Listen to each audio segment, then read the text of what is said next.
Ayan o. Oh, nadali pa.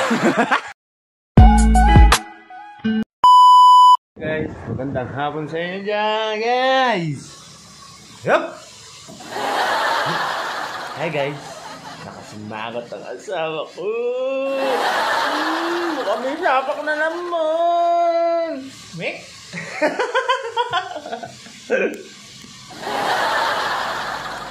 Oh. Ayun siya guys, oh. Ayun siya. Nakasimagot ang asawa ko. May sapak na naman.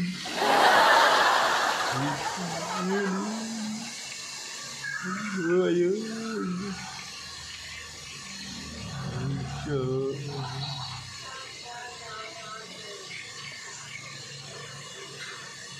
Hindi niya ako pinapansin, guys.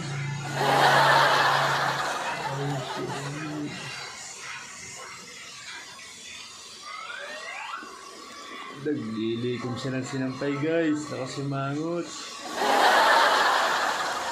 Ayun o. Ayan. Palakad-lakad na naman siya, oh. Ayan o.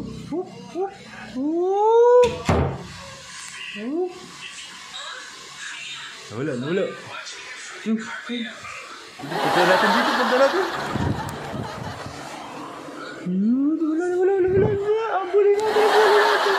Ambulin natin siya.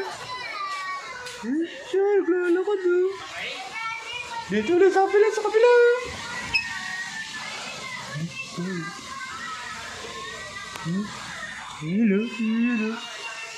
Hello.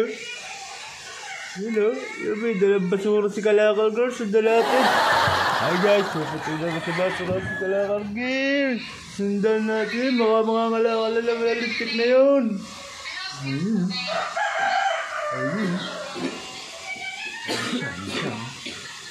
Pwede lang karton si Kalakal Girl. Dan. Mga ngalakal daw si Kalakal Girl. Sundan natin guys. Guys, si Kalakal Girl ay nawawala na naman. Dan. Ayun siya guys, oh. Ayun siya guys. Ayun. Nawala. Ayun, may hawak na naman manika si Kalakal Girl.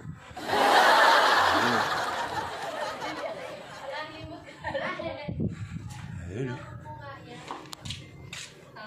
Kalakal Girl, may dala-dala na naman malika. Ayun, Kalakal Girl, nakadali na malika guys. Eto, nakasimangot eh. Dali na naman si malika. Malapit talaga to si Kalakal Girl. Dali ng mga mahalagang bagay guys, oh. Ayan. Oh, nadali pa. Ito pa. Nilagay na lang sa washing, mukhang gigilingin agad guys. Ayan siya guys. Dan. Oh. Ano pinupulot yan. Magaling talaga tong si Kalakal Girl. Pili ang mga magagandang gamit. Ayan guys, oh. Ano yun? Ba? Ayan guys, oh. Napulot ang asawa ko guys na ano yan? Bisiklitang tanso daw guys. Ano to? Ito tanso daw. Pagkakatarahan guys.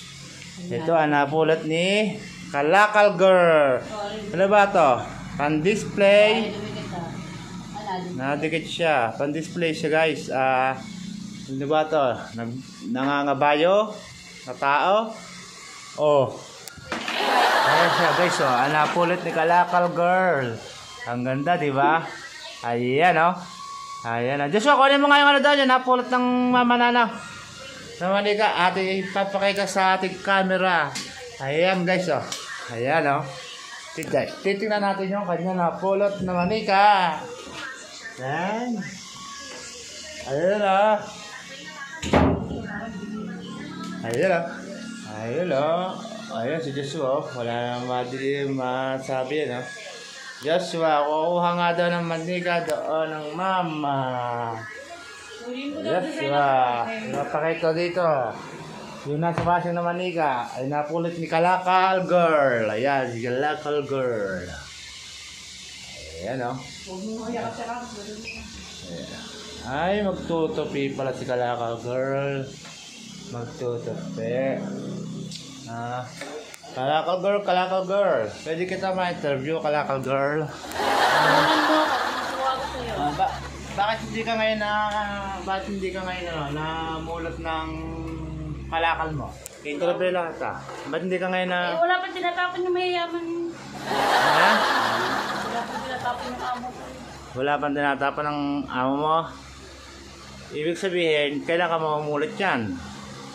Paubos sa paninda. Pag naubos sa paninda, ibig sabihin, ayan mo, sideline ka muna dyan sa pagtutupi. Ha? Ayan guys, oh. Dumi kasi yan na, kalalaban nga eh. Ito guys, napulot ni Kalakal Girl na manika. Diba guys, ang ganda. Pwede magpakinabangan, guys. Wow. Diba? Ayan, mga napulot ni Kalakal Girl na manika. Manikang maganda, pan-display daw. At ito naman guys, ang kanyang likod. Ayan, likod. Bago pa siya, wala pa siyang sira guys. Ayan, ganda po. Ayan, napulot niya manika guys. At ito yung isa pang manikang unggoy na napulot niya guys. Ayan, wala ka na ilong, diba? Guys, ano yung asawa ko? Kalakal Girl, may tuloy natin ang interview. Kalakal Girl, ibig sabihin, kailan ka mga ngalakalaloy niyan? Ibig sabihin sa... Ubus yan, tatapon nila doon yung mga hindi na kailangan. Ayop. Ano naman ginagawa mo sa mga napupulot mo? Kalakal Girl. Iba, bibinta. Yung iba-iba ay tatabi sa bahay pan-display. Pag halimbawa na may bisita ka, binibigyan mo rin sila ng mga, halimbawa, mga damit, yung mga napupulot mo, napapakinabangan. Nilalabas ko, binibigay ko sa mga nangangailangan. Hindi naman sa akin. Dahil dyan may kigininto ang Kampuso Kalakal Girl. At alam pa kinatay nyo guys, mag-like, share, and subscribe! Boo!